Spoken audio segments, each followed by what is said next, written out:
Hi, Kathy Palmer here, and I want to welcome you to Westfield on Weekends Decemberfest. Today I'm going to share with you a classic December tale called The Velveteen Rabbit by Marjorie Williams.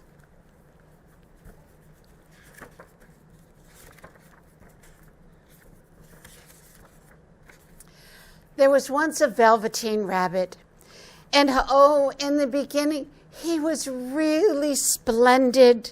He was fat and bunchy as a rabbit should be, and his coat was spotted brown and white, and he had long, silky whiskers, and his ears were lined with pink sateen. Oh, and on Christmas morning, he was quite the sight, perched in the top of the boy's stocking, with an orange and nuts and some other small items. And there were other things there, and the effect was so charming. And for a while, for at least 2 hours, the boy absolutely loved his Velveteen Rabbit. And then other things started coming. The aunts came, and the uncles came to dinner, and there was rustling and opening of packages and presents and other things to do. And in the excitement of all of the new people coming and all of the new presents, the little Velveteen Rabbit was quite forgotten. And for a long time, he lived in the toy cupboard in the nursery, and no one thought very much about him. And since the little rabbit was naturally very, very shy, he was sort of snubbed by the other toys in the nursery. The mechanical toys were quite superior, and they always referred to themselves in technical terms. And the model boat, who had lived through most of 2 years and had lost almost all of the paint, thought he was still quite important and much better than the Velveteen Rabbit. Now, even the toy soldiers, who had been made by disabled soldiers and should have had broader, better ideas, even he looked down on the little Velveteen Rabbit.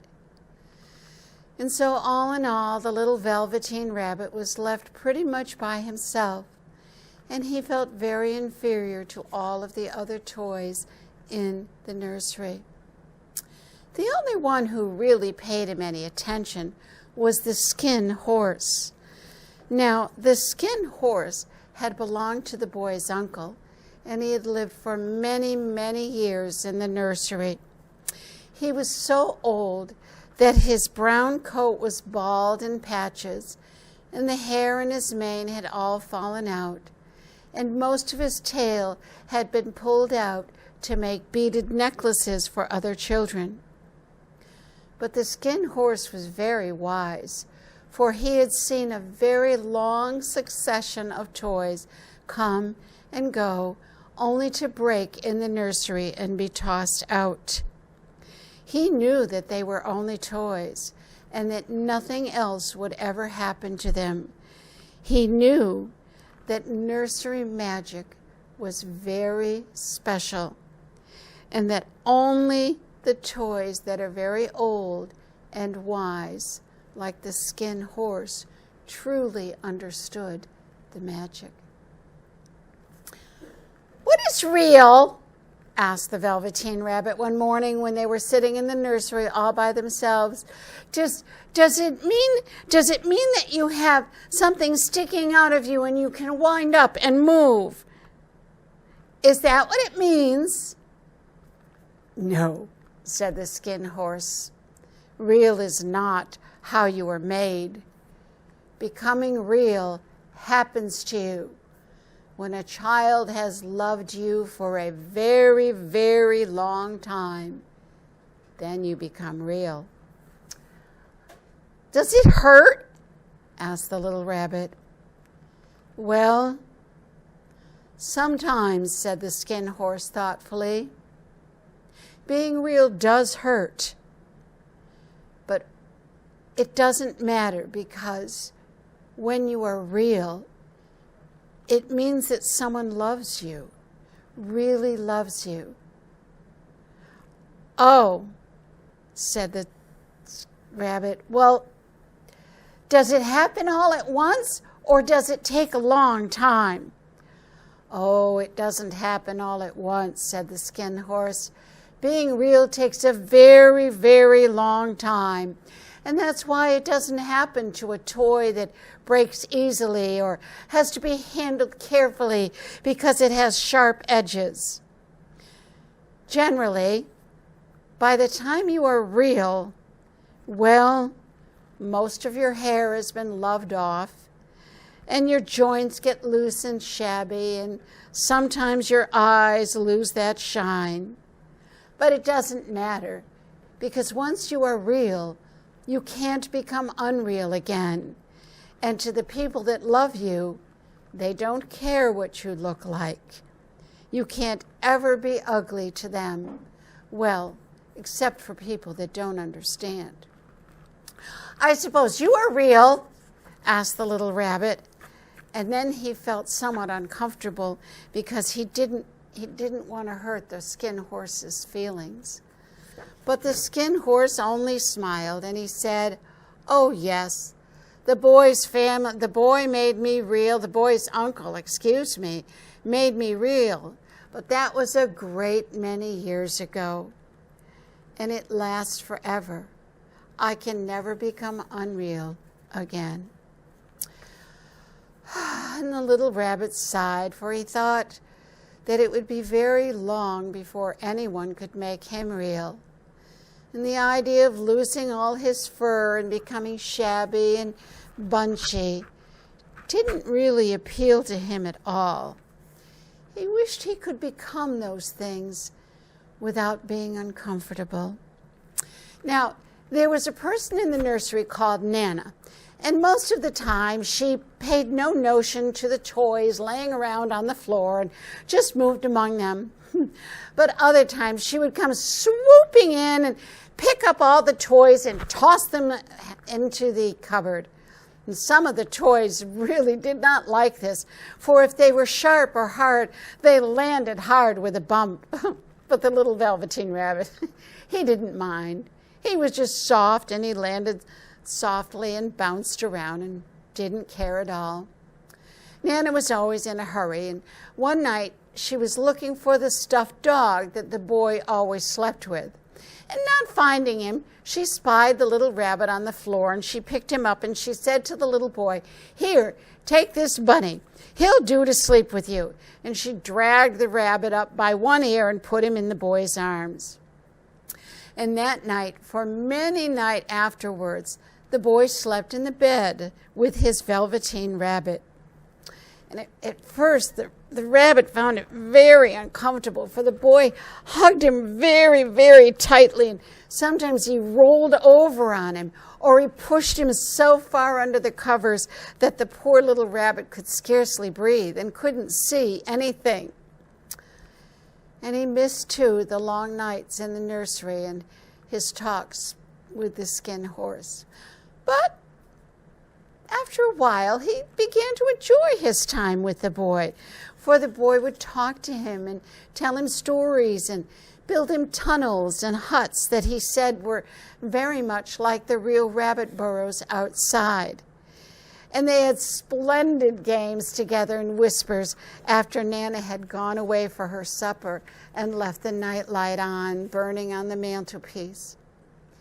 And when he dropped off to sleep, the little rabbit would creep up under his chin and dream with the boy's hands clasped around him all night. And so time went on, and it passed quickly, and the little rabbit was so happy. You know, he was so happy that he never noticed his fur getting shabby, and that the pink in his ears had all rubbed off, and that his nose was losing the color because of where the boy kissed him all the time. Spring came, and they had long times out in the garden together, for whenever the boy went out, he always took the little rabbit with him out in the yard. and the rabbit had rides in the wheelbarrow and picnics in the grass, and the boy built lovely huts for him under the raspberry canes behind the flower border. And once, when the boy was called away to go out to tea, he forgot all about the little rabbit. And it was dark before Nana came out looking for him with a torch. She found the rabbit laying in the burrow where the boy had left him, and he was quite damp and earthy smelling from being outside so long. But she brushed him off with her apron and brought him in and gave him to the boy, and she said, fancy all of this fuss that you're making over nothing but a toy. And the little boy reached out for the rabbit and he said, oh, you mustn't call him a toy, Nana. He isn't a toy. He's real. Oh, and with that, the little rabbit heard that and he was so happy. He knew that finally the nursery magic had happened and that he was again real. The boy had said so. That night, he was so happy that he couldn't even sleep. And into his boot-button eye came a look that even Nana noticed the next day. She said, my goodness, I notice a look in that rabbit's eyes, almost a knowing look like he's real. That was a wonderful summer.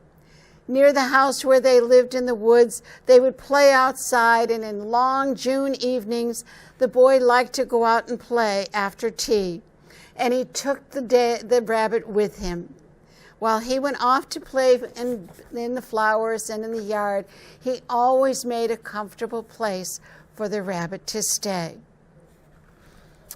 Now, one evening, the boy had gone off to play, and the rabbit was left by himself all alone, and he was watching the ants walking to and fro over his paws when he saw two strange things coming out of the hedges. They were very different. They crept out of the tall bushes towards him. They looked like rabbits like himself, but they were quite altogether brand new and furry, and they must have been very well made, for the little rabbit couldn't see any seams on them at all. And they changed shape in a very strange way. For 1 minute, they were long and thin, and then they were fat and bunchy as they moved closer and closer towards him. And the little rabbit looked, but he couldn't see any clockwork sticking out. He couldn't see any place to wind them up at all. And they crept so close to him that they were almost nose to nose. And their nose was twitching. The little rabbit looked to see how they could wind up or move, but he couldn't see anything. They were evidently a new kind of rabbit altogether, one he had never seen before. They stared at him, and the little rabbit stared back, but all the time their noses twitched, and his did not. "Why don't you get up and play with us?" asked one of the rabbits. "Well, I don't feel like it," said the little rabbit. "Ho," said the furry rabbit. "It's as easy as pie." And he gave a big hop sideways and flipped up and stood on his legs. "I don't believe you can," said the little rabbit. "Show me." "Oh, I can," said the little rabbit. I can jump as high as I would like to." Well, by that he meant that he could jump up when the boy tossed him up in the air. "Can you hop on your hind legs?" said the little rabbit. Oh, that was a dreadful question, because the little rabbit didn't have any hind legs to speak of. He was all made in just one piece, like a pincushion. So he sat very still, and he hoped that the other rabbits wouldn't know. "I don't want to," he said, But the little wild rabbits had very sharp eyes, and one of them stretched and looked behind him, and he said, "He hasn't got any hind legs.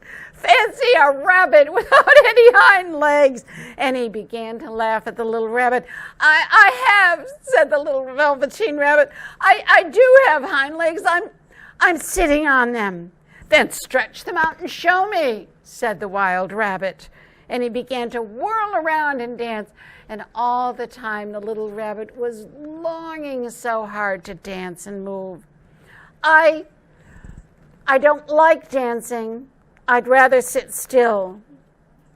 And he had this funny little tickling feeling running through him that he felt he would give anything in the world to dance like the wild rabbits.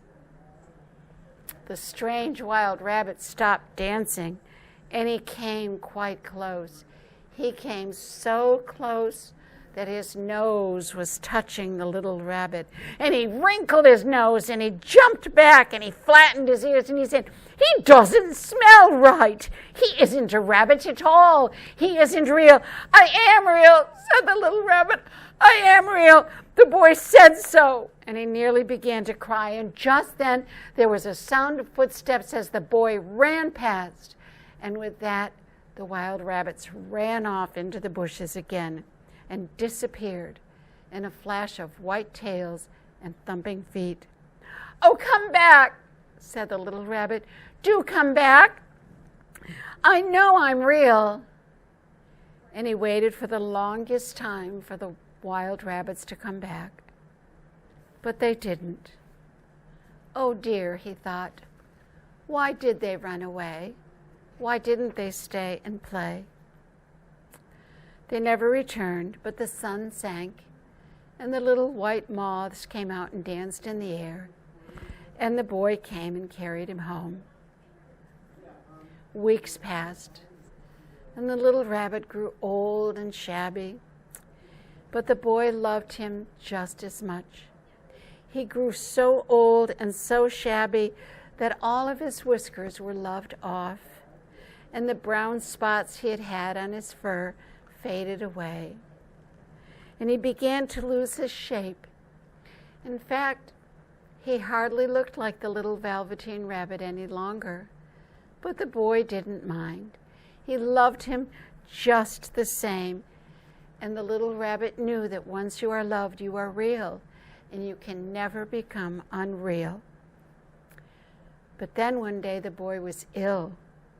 His face was flushed, and he talked in his sleep, and his little body was so hot that it burned the little rabbit when he held him close. Strange people that the rabbit didn't know came in and out of the nursery. There was someone there all the time watching the boy and taking care of him. And through all of this, the little rabbit lay under the covers hidden, for he knew that the little boy needed him so badly right now. He scarcely moved, for he was afraid that if they found him, they would take him away. It was a long, dreary time, for the boy was too ill to play, and the little rabbit found it rather dull, with nothing to do. But he snuggled down next to the boy, and he looked forward to the time when the boy would be well again, and they could go back out and play with the flowers in the garden, and chase the butterflies, and have more games in the raspberry thickets like they used to. He had all sorts of delightful things planned, and while the boy lay in the bed half asleep, the little rabbit would crawl up next to him and whisper in his ear.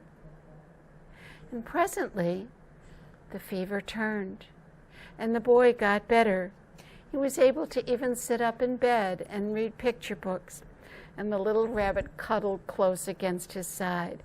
And one day, they finally let the boy up and get dressed. It was a bright sunny morning, and the windows were open.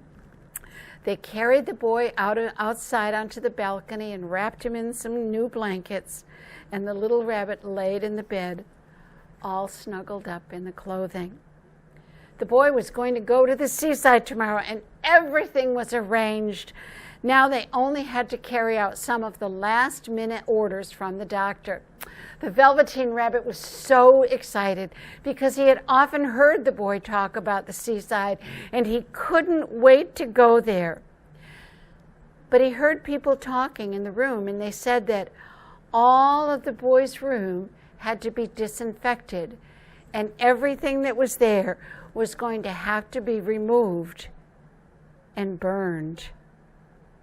Everything that the boy had played with would be burned. Hooray, thought the rabbit. Hooray, tomorrow we're going to the seaside. And he couldn't wait to see the big waves crashing on the shore and to see the crabs and build sand castles. And just then Nana caught sight of it and she said, well, what about this old bunny that the boy played with? That, said the doctor, why, that is a mess of scarlet fever germs. Oh, no, no, no. That has to be removed at once. Remove it at once. Get him a new one. He mustn't ever touch that bunny again. And so the little rabbit was taken from the bedroom and he was put into a sack with all of the old toys and the old bedding and a lot of rubbish. And he was taken outside behind the fowl house. That would be a fine place to make a bonfire and burn all of the toys and bedding. But you see, that day the gardener was very busy. He was busy digging up some vegetables and cutting the grass and some other chores that he had planned. But he promised that he would go first thing in the morning and burn everything up. That night, the boy slept in a different bedroom with a new toy. Oh, it was a splendid bunny. It was all white and it had real glass eyes. And the boy was too excited about going to the seaside that he didn't really notice that his old bunny was missing, for he could think of nothing else but the next day.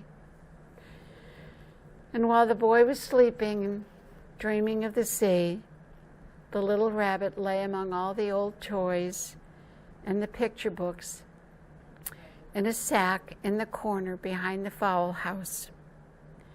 He was very lonely. And the sack had been left untied, and so by wriggling himself up, he could just get his head above the sack. He was shivering, for it was cold in the evening air, and he had been quite used to living in a proper bed with the little boy holding him and blankets around him. And of course, he was threadbare from being loved and being hugged, and there was nothing left to protect him. Nearby, he could see the raspberry canes where they had played in the evening hours. He thought of the sunlit hours in the garden and the happy times that he had with the boy. They seemed to all pass before him at once. And he thought about all the times when he watched the little ants run across his paws. And he remembered how it was feeling to be real.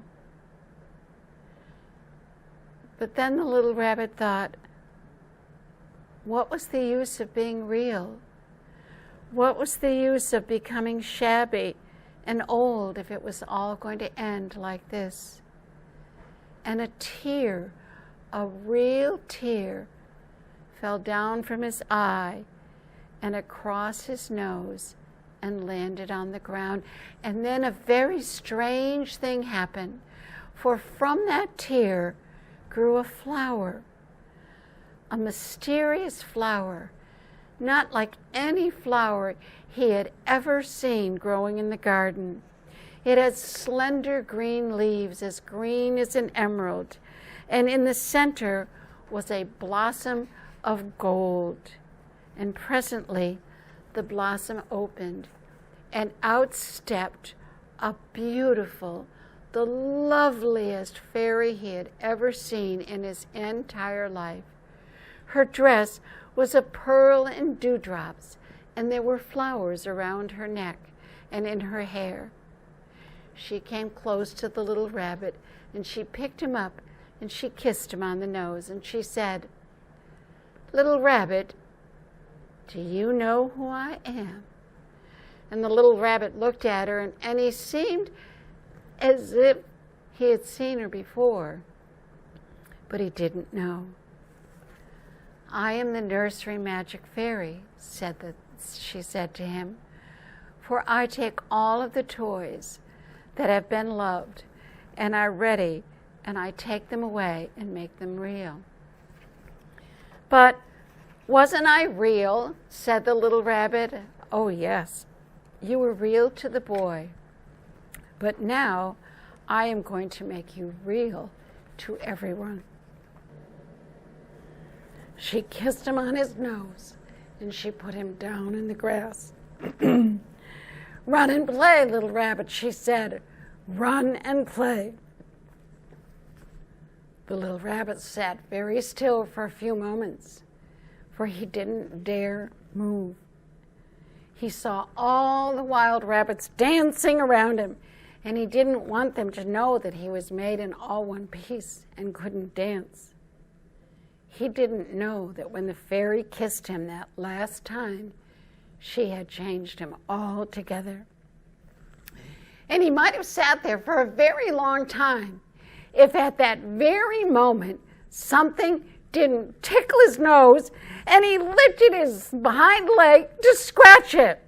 He found that he actually had hind legs, and instead of dingy velveteen, he had soft, brown, shiny fur, and his ears twitched all by themselves, and his whiskers were so long that they touched the grass.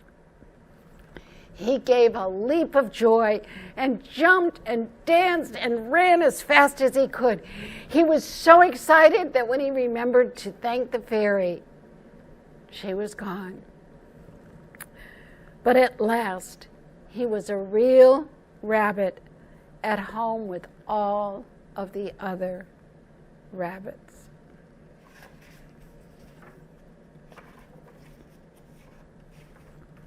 Autumn passed, and summer, and in the spring the days grew warm and sunny again.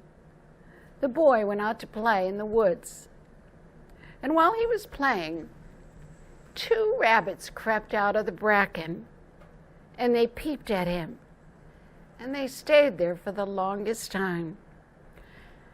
One of them was brown all over like the other rabbits. But the second rabbit was strangely colored, almost as if he had brown spots that had long ago faded away. And around his little soft nose and his shiny black eyes, there was something familiar that the boy said to himself, "Why, that wild rabbit looks like my old bunny, the old bunny that I lost when I had scarlet fever." But he never knew that it really was the rabbit who came back to finally see the boy who made him real. Thank you for listening.